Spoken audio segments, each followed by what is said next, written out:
Hello friend, this is Ambika. Today's we are discuss about management. Introduction of management. Management क्या होता है और हमें मैनेजमेंट की क्या ज़रूरत पड़ती है और मैनेजमेंट का यूज़ कहाँ किया जाता है। Management it is an art to perform different activity by other in effective manners. जो मैनेजमेंट होता है वो कोई काम नहीं होता। मैनेजमेंट इज़ एन आर्ट, वो एक कला होती है जो एक मैनेजर के अंदर होती है कि वो अपने एम्प्लॉय से कैसे काम करवाए, कैसे काम निकलवाए इन इफ़ेक्टिव मैनर्स, इंटेलिजेंसी के साथ, राइट तरीके से, अच्छे तरीके से अपना काम किस तरह से अपने एम्प्लॉयज़ से करवाए। हमें मैनेजमेंट एक्टिविटी की ज़रूरत क्यों होती है? The objective of entity can be achieve. हमें इसलिए ज़रूरत होती है क्योंकि हर ऑर्गेनाइजेशन का, हर एंटिटी का ये गोल होता है कि वो अपने टारगेट को कंप्लीट करे, अपने टास्क को कंप्लीट करे और गोल्स को अचीव करे। क्योंकि हर कंपनी का जो ऑब्जेक्टिव होता है वो एक ही होता है, वो होता है प्रॉफिट अर्न करना। हर कंपनी का एक ही मोटिव होता है कि वो ज़्यादा से ज़्यादा प्रॉफिट अर्न कर सके। नाउ जो हमारी सेकंड डेफिनेशन है वो है management is a process of getting things done to achieve the objectives of organisation effectively and efficiency. इस डेफिनेशन को स्टडी किया हमने तो हमें ये पता चला कि इस पूरी डेफिनेशन में सिर्फ 3 वर्ड इम्पॉर्टेंट हैं जो पूरी मैनेजमेंट को डिफाइन करते हैं। ये हमें ऑपरेट करने के बाद पता चला। वो क्या है? Process, effectively and efficiency. What is the meaning of process? Process क्या होता है? प्रोसेस में क्या क्या आता है? Now planning, organising, staffing, directing and CO means controlling.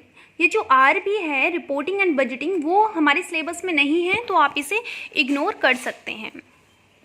Now effective, effective का मतलब होता है राइट टास्क एंड इफ़िशिएंट का मतलब होता है मिनिमाइजेशन ऑफ कॉस्ट। मतलब कि जो मैनेजर होता है वो एक टास्क देता है लेबर को या फिर अपने एम्प्लॉयज़ को, जिसे उसे टाइम पर कंप्लीट करना होता है within minimization of cost. Suppose करो, मैं आपको एक एग्जांपल देती हूँ कि आपकी फ्रेंड की बर्थडे पार्टी है जिसमें आपको जाना है और आपको जाने के लिए अपने घर से सिर्फ 1 घंटे की परमिशन मिलती है कि आपको 1 घंटे के अंदर अपने फ्रेंड के बर्थडे पार्टी से वापस आना है। तो आपके दिमाग में पहला आइडिया आता है कि क्यों ना मैं एक कैब से चला जाता हूँ। मेरा जो फ्रेंड का घर है वो 2-3 किलोमीटर दूर है, 10 मिनट आने में लगेगा, 10 मिनट जाने में, लेकिन बाकी का जो टाइम है मैं अपने फ्रेंड के साथ एंजॉय करूँगा। आप अपना टास्क तो राइट टाइम पे कंप्लीट कर लोगे, बट आपकी जो कॉस्ट है वो बहुत ज़्यादा जाएगी क्योंकि जो आपका कैब का खर्चा आएगा वो बहुत ज़्यादा आएगा। फिर आपके अंदर दूसरा आइडिया आएगा कि क्यों ना मैं वॉक से चला जाता हूँ, पैदल चला जाता हूँ। उसमें क्या होगा? आपकी कॉस्ट तो बहुत कम होगी, कॉस्ट जाएगी ही नहीं, लेकिन आपका जो टास्क है वो 1 घंटे में कंप्लीट नहीं हो पाएगा। इसलिए नहीं हो पाएगा कि आपके फ्रेंड का घर 2-3 किलोमीटर दूर है। आप पैदल जाओगे, पैदल आओगे, कम से कम आपको 20 से 25 मिनट आने में, 20 से 25 मिनट जाने में, आप ज़्यादा से ज़्यादा अपने फ्रेंड के साथ 10 मिनट ही इंजॉय कर पाओगे। ठीक है, तो आप के अंदर फिर तीसरा आइडिया आएगा, क्यों ना मैं अपनी साइकिल से चला जाता हूँ तो मैं राइट टाइम पे पहुँच भी जाऊँगा और राइट टाइम पर आ भी जाऊँगा अपने घर पर। एनीवे साइकिलिंग करना गुड फॉर हेल्थ।